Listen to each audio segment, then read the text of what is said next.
মা কালীর দর্শন পেয়ে গেলাম কিন্তু জলপরীর পেলাম না। হ্যালো বন্ধুরা, চলো এবার দেখে নেওয়া যাক কেমন হয়েছিল আমাদের এবছরের জলপাইগুড়ি লোটা দেবী মেলা।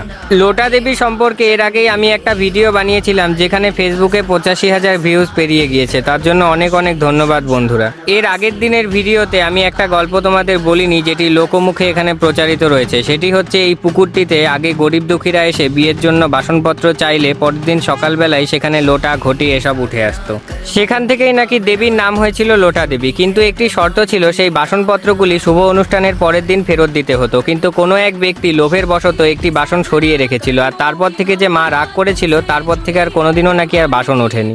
চলো অনেক গল্প বললাম, এবার মায়ের মন্দিরের উপর থেকে মেলাটা দেখো, জাস্ট ওয়াও লাগছে, একদম দারুণ সুন্দর। আর এখানে দেখো বহুরূপী কি সুন্দর মা কালী সেজেছে, বেশ ভালোই লাগছিল দেখতে। তারপর নিজের সাধ্য মতো যতটুকু পারলাম দিলাম। তারপর চলো এবার তোমাদেরকে মেলা ঘুরিয়ে দেখাই। নাগরদোলনাটা বেশ ভালোই লাগছিল, যদিও এটা আর কি মেজো নাগরদোলনা, খুব বেশি বড় নয়। এরপর দেখা হয়ে গেল কিছু ফলোয়ার্সদের সাথে। তারপর আবার দেখো কি সুন্দর সুন্দর পুতুল এসেছে, বিভিন্ন রকম জিনিসে গোটা মেলাটা সেজে উঠেছিল। আমার প্রিয় পিঠে পুলি পর্যন্ত এসেছিল এই মেলাতে। এরপর মেলায় যেটা এসেছে এবছর প্রথমবার, সেটাই ভাবলাম দেখে আসি জলপরি শো। তারপর নিজের পকেটের অবস্থা দেখে আর যেতে পারলাম না। তো কারা কারা গিয়েছিলে এই মেলা আর কারা কারা মিস করলে অবশ্যই কমেন্ট করো, আর ফলো করে কিন্তু অবশ্যই পাশে থেকো। ওকে, বাই গাইস।